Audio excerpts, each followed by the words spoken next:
अस्सलाम वालेकुम नाजरीन, मैं हूं नईम खान। अपने डिजिटल प्लेटफॉर्म्स पर आपको खुशामदीद कहता हूं। उम्मीद है कि आप खैरियत से होंगे और अल्लाह आपको खैरियत से ही रखे। वीडियो में आगे बढ़ने से पहले मेरी ये हमेशा आपसे रिक्वेस्ट होती है कि हमारे चैनल को सब्सक्राइब करना मत भूलिएगा और बेल आइकन को प्रेस कर दीजिएगा। अगर वीडियो अच्छी लगे तो लाइक और शेयर ज़रूर कीजिएगा। कल जैसे ही ट्रंप ने ये ऐलान किया कि मुज़ाकरात जुमे के रोज़ इस्लामाबाद में ही होंगे, तो फिर एक उम्मीद की किरण जाग उठी। पूरी दुनिया की नज़रें इस्लामाबाद की तरफ ही उठ गईं और फिर आपने देखा नाजरीन कि इस्लामाबाद में इंतहाई सिक्योरिटी के इंतजाम किए जा चुके हैं और 18,000 पुलिस के अफसरान भी इस्लामाबाद में तैनात कर दिए गए हैं। मुख्तलिफ होटल्स के अंदर उनको ठहराया गया है, यानी पुलिस अफसरान को, और वो वहाँ पे पुलिस के अफसरान हैं, जवान हैं, यानी राजनपुर तक से वहाँ से पुलिस के जो जवान हैं वो भी बुलाए गए हैं सिक्योरिटी के लिए, तो वो वहाँ पे मौजूद हैं। कल से कुछ ख़बरें गर्दिश करना शुरू हो गई हैं। कुछ सहाफ़ियों ने कहा कि ईरान ने पाकिस्तान को साफ जवाब दे दिया है। कुछ ने कहा कि ईरान ने पाकिस्तान के साथ गद्दारी की है और टेबल पर बैठने से, बल्कि पाकिस्तान यानी इस्लामाबाद आने से इनकारी हो गए हैं। और कुछ ये कह रहे हैं कि पाकिस्तान को अपनी पोजीशन वाज़े करना होगी, आया वो अमेरिका के साथ हैं या ईरान के साथ। तो मेरा ये सवाल है उन सहाफ़ियों से जो ये चाहते हैं कि मुज़ाकरात नाकाम हो जाएं या हों ही ना सिरे से, तो मुझे वो बताएं कि क्या ये जंग अमेरिका की है ईरान के साथ? ये जंग तो इज़राइल की है ईरान के साथ जंग। तो इसका मतलब ये हुआ कि पाकिस्तान अमेरिका का अगर साथ दे रहा है तो फिर वो क्या इज़राइल का साथ दे रहा है? दूसरा ये कि पाकिस्तान कब चाहेगा कि ईरान के ऊपर अमेरिका का और इज़राइल का कब्ज़ा हो? अब इज़राइल के और इंडिया के जो ताल्लुकात हैं वो किसी से ढके छुपे नहीं हैं, पोशीदा भी नहीं है, और जो इंडिया बलूचिस्तान में करवा रहा है वो भी किसी से छुपा हुआ नहीं है। तो क्या पाकिस्तान ये चाहेगा कि ईरान के अंदर अमेरिका और इज़राइल आ जाएं? और फिर जब अगर वो वहाँ आ जाते हैं तो पाकिस्तान के पास तो पहले दुश्मनों की कमी नहीं है। एक तरफ इंडिया है, दूसरी तरफ अफ़गानिस्तान है, तीसरी तरफ वो अगर बिठा लेते हैं आके इज़राइल को, तो फिर पाकिस्तान कहाँ स्टैंड करेगा? और पाकिस्तान चाहेगा कि वो अमेरिका का साथ दे और ईरान का साथ ना दे?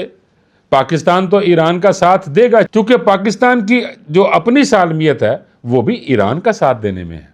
और जो ये आकवत नाअंदेश लोग ये कह रहे हैं कि पाकिस्तान अमेरिका का साथ दे रहा है, वो वाकई गलत सोच रखते हैं, क्योंकि इंडिया इसराइल की मदद से बलूचिस्तान में जो शरअंगेज़ी फैलाएगा उससे हमारा मुल्क कमज़ोर होगा। मैंने पहले अर्ज़ किया ना कि दुश्मनों की कमी नहीं है, और अगर फिर एक नई जगह पे एक और दुश्मन को बिठा लेते हैं तो क्या फिर पाकिस्तान कमज़ोर नहीं होगा? आप ज़रा देखें कि सस्पेंस तो मौजूद है कि मुज़ाकरात होंगे या नहीं होंगे, लेकिन दूसरी तरफ अगर तवज्जो करें आप, तो अमेरिका के जो 5 से 6 जहाज़ हैं और जो अहम सहाफ़ी हैं वो अब भी इस्लामाबाद में मौजूद हैं। और दूसरी तरफ सदर ट्रंप का इंदिया भी है, उन्होंने दे दिया कि जनाब जुमे वाले दिन हम मुज़ाकरात करेंगे। लेकिन नाज़रीन, ईरान का अभी तक कोई जवाब नहीं आया। उनका सख्त मौक़िफ़ सामने आ रहा है कि वो नहीं आएंगे, लेकिन पूरी उम्मीद है कि फ़ील्ड मार्शल आसिम मुनीर और शहबाज शरीफ की जो मुत्तफ़िका कोशिशें हैं इस अमन के लिए और मुज़ाकरात के लिए, वो कामयाब हो जाएंगी और मुज़ाकरात हो जाएंगे। क्योंकि नाज़रीन, मुज़ाकरात के अलावा चारा ही नहीं रहा ना। जंग तो मसले का हल नहीं रहा ना, तो जंग तो पहले भी जारी रही और ईरानी जो से वो 47 साल से हालत जंग में ही है। तो अब देखिए ना नाज़रीन, अगर मुज़ाकरात नहीं होते तो फिर जंग तो अल्टीमेट होनी है, लेकिन जंग कोई हल नहीं है।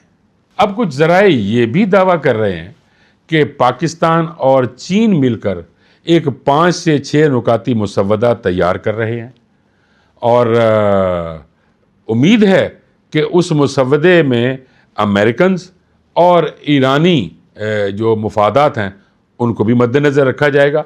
और इस मुसव्वदे में उम्मीद ये है कि ये मुसव्वदा दोनों ममालिक के लिए काबिल कबूल होगा। अब देखिए ना नाज़रीन के डोनाल्ड ट्रंप की ये ख्वाहिश थी कि मैं आबना हरमज़ को बंद कर दूंगा और ईरान की चीखें निकलवा दूंगा, ईरान की जो तेल से आमदनी है वो मैं बंद करा दूंगा। अब हुआ क्या, चीखें तो निकली, लेकिन किसकी? पूरी दुनिया की। ईरान तो डूबा ही हुआ था ना, अब बाकी ममालिक भी डूबना शुरू हो गए, उनकी मईशत भी तबाह होना शुरू हो गई।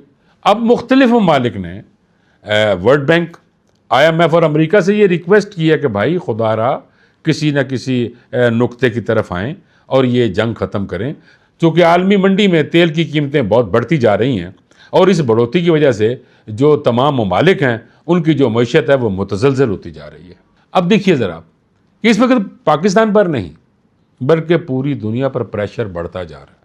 अगर जंग दोबारा शुरू होती है तो इजराइल और अमेरिका मिलकर ईरान पर शिद्दत से हमले करेंगे, कुछ लीडरशिप शहीद होगी, कुछ शहरी जान से जाएंगे, तो फिर क्या होगा? फिर भी तो मुज़ाकरात की टेबल पर आना है ना, तो फिर आज ही क्यों ना उस पर अमल कर लिया जाए, बजाय कि इतनी लीडरशिप की शहादतों के बाद या अवाम की शहादतों के बाद फिर भी तो टेबल पे, जो मैं पहले अर्ज़ कर रहा हूँ कि आना है, तो फिर आज ही आ जाना चाहिए।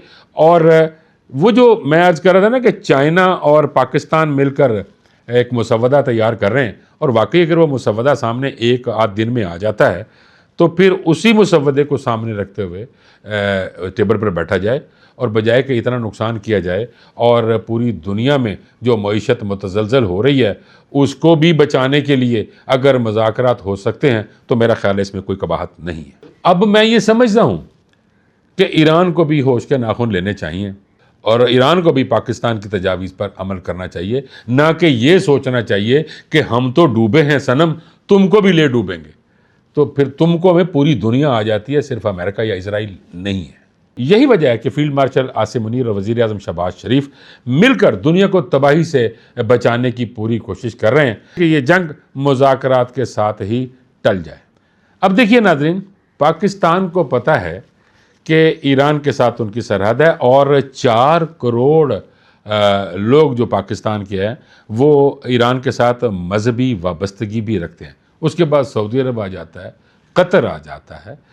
तो फिर ये सारी अमन की कोशिशें जो पाकिस्तान कर रहा है वो अपने मुल्क के लिए कर रहा है। ईरान ये चाहता है कि पाकिस्तान हमें अमेरिका से रियायत लेकर दे, और अमेरिका ये चाहता है कि पाकिस्तान हमें ईरान से रियायत लेकर दे या हमारी बातों को माने। फील्ड मार्शल ने सदर ट्रंप से कहा कि नाकाबंदियाँ ख़त्म करें, ईरान से कहा आप नए हुर्मुज़ खोल दें। अब वो भी ना खोलें तो इसमें पाकिस्तान क्या क्या कसूर है?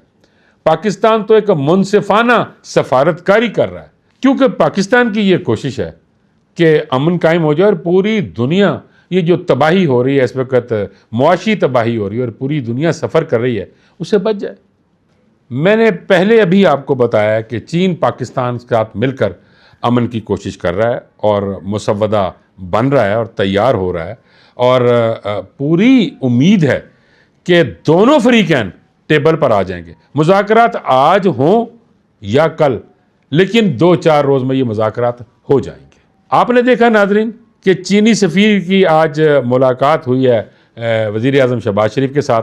कुछ राज़ व न्याज़ की बातें हुई हैं, वक्त आने पर वो भी मैं आपके साथ शेयर कर दूंगा। नाज़रीन, चलते चलते मैं आपको बताता चलूं कि मुझसे कुछ लोग, कुछ दोस्त सवाल करते हैं। मैं जिस महफिल में भी जाके बैठता हूं या जहां भी होता हूं तो मुझसे ये सवाल किया जाता है कि अगर अमेरिका आबनाए हुर्मुज़ की नाकाबंदी की हुई है तो वो ईरान के अंदर घुस के ईरान को मार क्यों नहीं देता? तो उनके लिए और आपके लिए भी मेरा जवाब ये है कि ईरान ने जो आबनाए हुर्मुज़ के अंदर बारूदी सुरंगें बिछा रखी हैं, तो आज तो पेंटागन ने ट्रंप सरकार से भी ये कह दिया कि इन सुरंगों को साफ़ करने के लिए कम से कम 6 माह का अरसा दरकार है, वो भी तब अगर जंग बंदी होती है, और अगर जंग बंद नहीं होती तो ये काम मुश्किल नहीं नामुमकिन भी है। यही वजह कि ईरान ने आबनाए हुर्मुज़ पर जो नाकाबंदी हुई है उसके बावजूद भी वहाँ से जो गुजरने वाले जहाज़ से टॉल वसूल कर लिया है, और वो टॉल अपने बैंक में, यानी जो ईरान का बैंक है उसमें जमा करवा दिया है, तो इसका मतलब ये हुआ नाजरीन कि आबनाए हुर्मुज़ पर अब भी ईरान का कंट्रोल सख्त है। अब तक के लिए इतना ही नाजरीन, आपसे मुलाकात होगी अगली वीडियो में। मुझे इजाज़त दीजिए। अल्लाह निगहबान।